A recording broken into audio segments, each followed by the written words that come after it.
Assalamu alaikum dear students. I am Anjum Shafiq, your biology teacher for grade 10, and today we are going to discuss the mechanism of evolution or natural selection. So let's move to the board.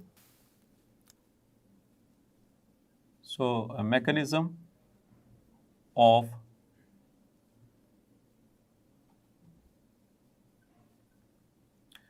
evolution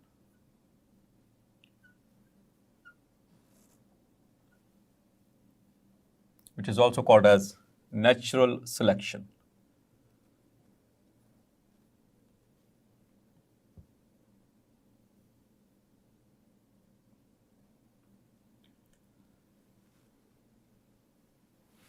So dear students, इसमें हम mechanism को explain करने की कोशिश करेंगे। इससे पहले हम एवोल्यूशन के बारे से उसकी हिस्ट्री को जान चुके हैं और एवोल्यूशन होती क्या है और वो किस तरह से होती है, डेफिनेटली वेरिएशंस की वजह से होती है।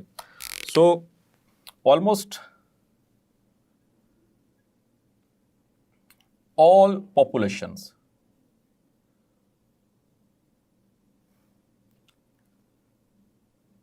have variations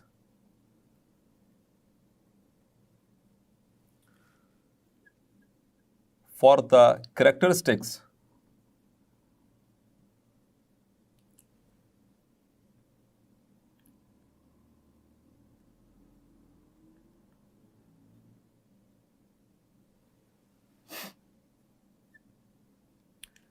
of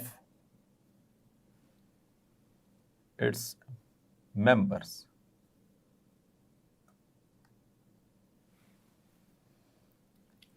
So dear students, almost जितने भी पॉपुलेशंस होती हैं उनके अंदर वेरिएशंस होती हैं कैरेक्टरिस्टिक्स के लिए among the members of its population.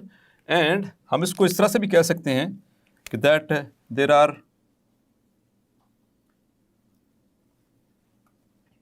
Morphological and physiological variations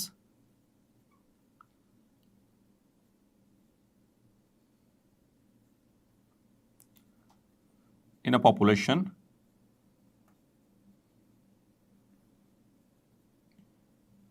so dear students, ये मॉर्फोलॉजिकल और फिजियोलॉजिकल क्या टर्म है, आप होपफुली आप इससे हाउ नो है इसकी, क्योंकि ये प्रीवियस ग्रेड में आप पढ़ चुके हैं इन ब्रांचेस ऑफ बायोलॉजी। इसमें मॉर्फोलॉजी पढ़ा था और फिजियोलॉजी पढ़ा था। मॉर्फोलॉजी का मतलब है the study of forms and structures, जो अपीयरेंट स्ट्रक्चर्स हैं नज़र आने वाले, उनकी बात हो रही है। और दूसरा फिजियोलॉजिकल, यानी कि फंक्शंस के एतबार से। तो दोनों तरह की जो वेरिएशंस हैं ये पॉपुलेशंस के अंदर मौजूद होती हैं, almost in every population, almost, ठीक है, not in 100% but almost in all populations, उनके अंदर ये वेरिएशंस दोनों तरह की मौजूद होगी, यानी कि अपीयरेंस में भी वो एक चेंज हो रही होती हैं या फिर वो फंक्शन के एतबार से भी उनके अंदर कुछ चेंजेस यानी कि वेरिएशंस आ रही होती हैं। डियर स्टूडेंट्स, जो कॉन्सेप्ट है एवोल्यूशन का, evolution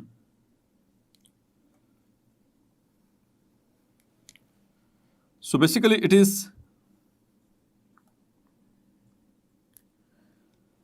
is the idea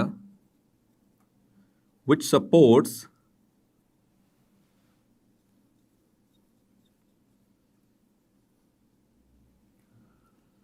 natural selection, which supports natural selection। और यहाँ पर बार बार वर्ड आ रहा है natural selection, natural selection. Natural selection का यहाँ पर मतलब यह है स्टूडेंट्स कि नेचर सेलेक्ट करती है ऑर्गेनिजम्स को या स्पीशीज़ के मेंबर्स को कि कौन सा फिट है इस माहौल में रहने के लिए, इस एनवायरनमेंट के अंदर रहने के लिए, और कौन सा फिट नहीं है। तो ये किसके बिहाफ के ऊपर होगा? जो नेचुरल सिलेक्शन है, it is based upon the genetic makeup of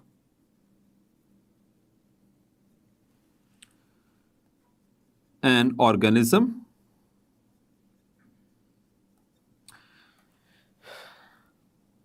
in a population। अब इसका क्या मतलब है डियर स्टूडेंट्स के जेनेटिक मेकअप के ऊपर, क्योंकि नेचुरल सिलेक्शन टोटल बेस ही कर रही है जेनेटिक मेकअप के ऊपर। ऐसे ऑर्गेनिज्म जिनका जेनेटिक मेकअप इतना स्ट्रांग है कि वो इस एनवायरनमेंट को सपोर्ट कर सकेगा, तो वही इंडिविजुअल्स सर्वाइव भी करेंगे, वही जिंदा रहेंगे, उन्हीं की नस्लें आगे कंटिन्यू होंगी। तो जिनके जो जेनेटिक मेकअप इस तरह से हैं कि वो इस एनवायरनमेंट के साथ कोप करने के लिए मुनासिब नहीं है, तो आहिस्ता आहिस्ता उनकी जो नस्लें हैं वो ख़त्म होना शुरू हो जाएंगी और वो आहिस्ता आहिस्ता एंडेंजर्ड और फिर उसके बाद एक्सटिंक्ट होना शुरू हो जाएंगे। तो ये बेसिक कंसेप्ट। लेकिन जो सेंट्रल आइडिया है इसका नेचुरल सिलेक्शन का, that is based upon the fitness, और the central concept of natural selection is based upon the fitness, और यहां पर जो फिटनेस की बात हो रही है that is evolutionary,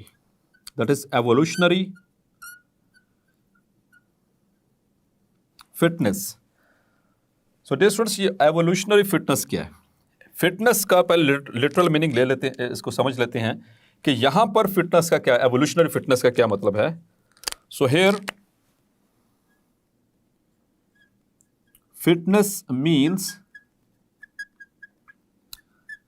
the ability of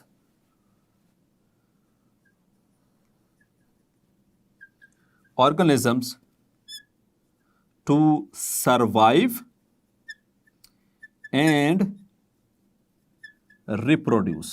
ये दो क्राइटेरिया डियर स्टूडेंट्स। फिटनेस का यहां पर मतलब है एक तो सर्वाइवल और दूसरा रिप्रोडक्शन। तो फिट वही रहेगा, यानी कि जो फिट है अपने जेनेटिक मेकअप के एतबार से, उसके अंदर वो सारी चीज़ें मौजूद हैं इस एनवायरनमेंट के साथ कोप करने के लिए, उसे ही फिटनेस कहेंगे। यानी कि एवोल्यूशनरी वही फिट ऑर्गेनिज्म कहलाएगा जिसके अंदर, जिसके जीन्स के अंदर ऐसे स्पोर्ट्स मौजूद हैं जो ऐसे स्ट्रक्चर बनवा लेंगे कि वो इस एनवायरनमेंट के साथ डील करने में आसानी से रहेंगे। जैसे लेट्स सपोज कि मैं एक छोटी सी एग्जांपल देता हूँ, लाइक द पोलर बियर्स। आपने पोलर बियर्स का नाम सुना होगा, जो कि पोल्स पे रहते हैं, और नॉर्थ पोल और साउथ पोल। तो पोल्स के ऊपर वहाँ पर most of the time there are the ice caps, मतलब वहाँ पर बर्फ़ होती है, बर्फ़ की लेयर्स होती हैं, बहुत ठंडा टेम्परेचर है, बिलो फ्रीजिंग टेम्परेचर वहाँ पर most of the time around the year वहाँ पर रहता है। तो वहाँ पर जो पोलर बियर है वहाँ पर रह रहा है, इतने ठंडे मौसम में भी सर्वाइव कर जाता है। उसकी रीज़न क्या है dear students? The reason is कि उसके जीन्स में वो जीन मौजूद है जो कि कंस्ट्रक्ट करवाता है a thick layer of fat, a thick layer of fat. जब वो जीन्स जैसे ही पैदा होता है, वो जीन्स उनके अंदर मौजूद हैं, वहाँ पर रहने के बाद उन्होंने ये चीज़ अडेप्ट की है। तो वो जीन्स क्या करते हैं, उनमें वो thick layer of fat under the skin बनवा देते हैं। इससे क्या होता है कि चूंकि जो फैट्स होती हैं they are the bad conductors of heat and electricity, means कि दे एक्ट एज इंसुलेटर्स। तो फिर ऐसी सिचुएशन में क्या होगा कि उनकी बॉडी की जो हीट है वो बॉडी से बाहर नहीं निकल पाएगी, and they remain healthy and they remain active. So that is called as fitness.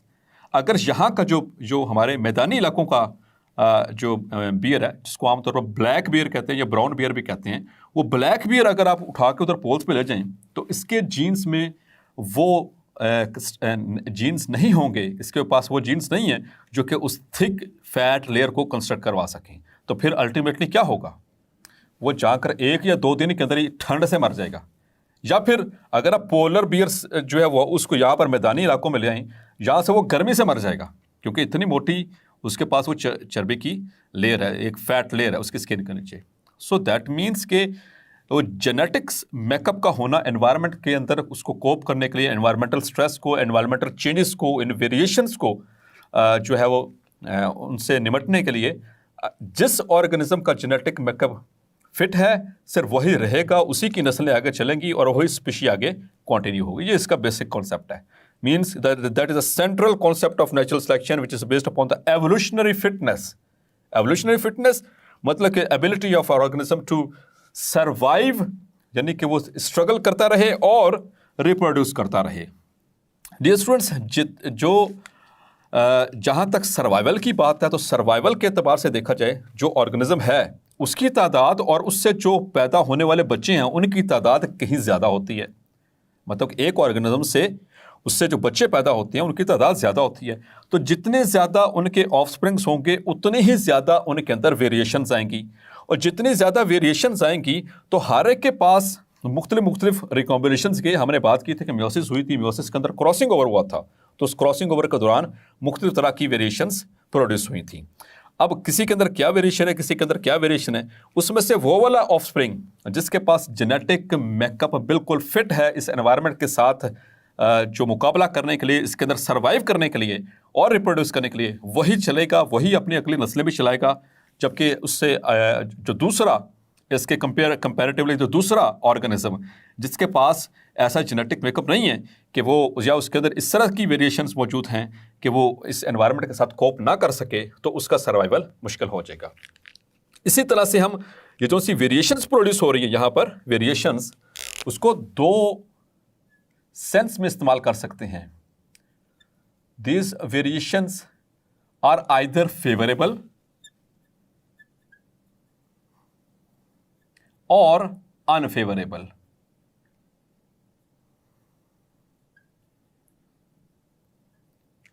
जो फेवरेबल वेरिएशंस होती हैं dear students, they are selected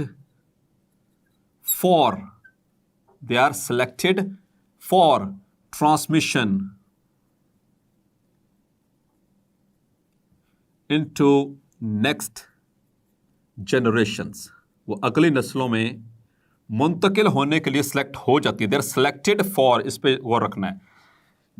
जबकि अनफेवरेबल जो वेरिएशंस होती हैं, दे आर सिलेक्टेड अगेंस्ट। इसके लिए टर्म है selected against the transmission to next generations. वो आगे मुंतकिल नहीं होगी। इसको आइए समझते हैं एक एग्जाम्पल के साथ, जो कि हमारी बुक में भी कोटेड है। That is an example of a cat which preys upon the mouse. एक बिल्ली है जो चूहे खाती है। आपने देखा होगा टॉम एंड जेरी में बिल्ली वो चूहे के पीछे भाग रही होती है। तो ये एक इनके अंदर इंटरेक्शन है हमारे इकोसिस्टम के अंदर, जो बिल्ली है वो चूहे खाती है। So let's suppose there is a cat.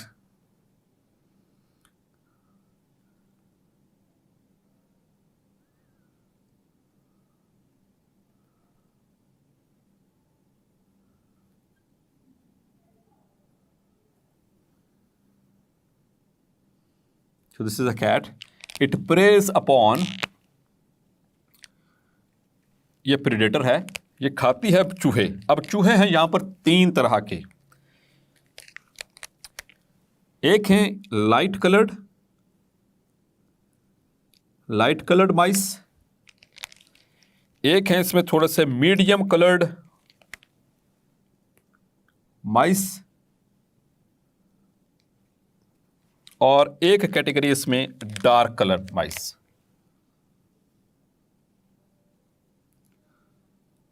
So just for the sake of convenience ये डायग्राम्स ड्रॉ की, तो इसमें मैं पहली दफ़ा इसको मेंशन कर देता हूँ, आगे चलकर देखते हैं हम। सो दिस इज लाइट कलर, ये जो सा ग्रीन कलर है इसमें मैं ड्रॉ किया, this is light coloured mouse, and this is medium coloured, this is medium colored mouse, and this is dark colored। ये डार्क कलर का है, जैसे कि देख रहा थोड़ा सा डार्क है, डार्क कलर्ड माउस। अब जो कैट है डियर स्टूडेंट्स, वो प्रे करती है, वो शिकार करती है इनके ऊपर, लाइट कलर्ड के जो चूहे हैं उनको खाती है। तो पहली जनरेशन में क्या होगा, इन द फर्स्ट जनरेशन जो लाइट कलर के जो माइस हैं, दे आर ईटन अवे, वो खाए गए। तो बाकी कौन से बच गए, एक तो मीडियम कलर्ड और दूसरा डार्क कलर्ड।